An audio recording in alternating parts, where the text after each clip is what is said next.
ស្ដីអ្នកនិយមសិក្សាភាសាអង់គ្លេសទាំងអស់គ្នាបាទនៅក្នុងវីដេអូនេះខ្ញុំចង់ចែករំលែកអំពីបាទពាក្យ with ហើយនិង and តើយើងប្រើប្រាស់ជាប្រយោគរបៀបណាបាទអញ្ចឹងយើងមកមើលទាំងអស់គ្នាបាទលំហាត់គេណាបាទយើងបំពេញលំហាត់ទាំងអស់គ្នាបាទអញ្ចឹងយើងចូលមកមើលឧទាហរណ៍បាទពាក្យ with ហើយនិង and តើខុសគ្នាដូចដេចអូខេយើងដឹងហើយថាពាក្យថា with គឺជាហើយចំណែកឯពាក្យថា and ហើយនឹងបាទអញ្ចឹងយើងមកមើលខាងនេះបាទលំហាត់គេដាក់ថាម៉េច example លំហាត់ឧទាហរណ៍ទី1 a student with many teachers does speaks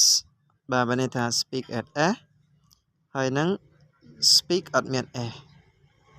តើយើងគួរជ្រើសរើសយកមួយណាលំហាត់ទាំងពីរនេះហ៎បាទចំណែកឯទី2គេដាក់ថាម៉េច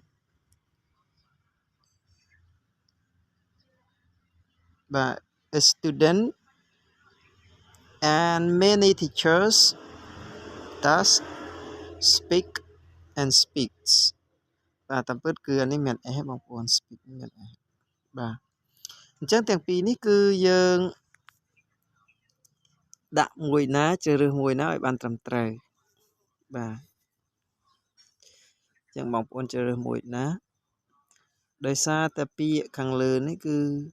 a student with many teachers មាន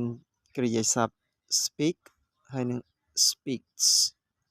number 2 a student and many teachers speak and speaks បាទអញ្ចឹងតើជើងជ្រើសរើសយកមួយណា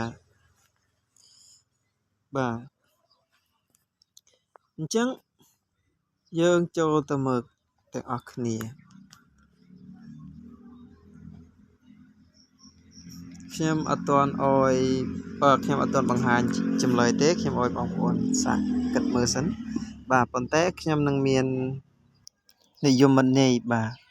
with is additional information with equal accompanies someone something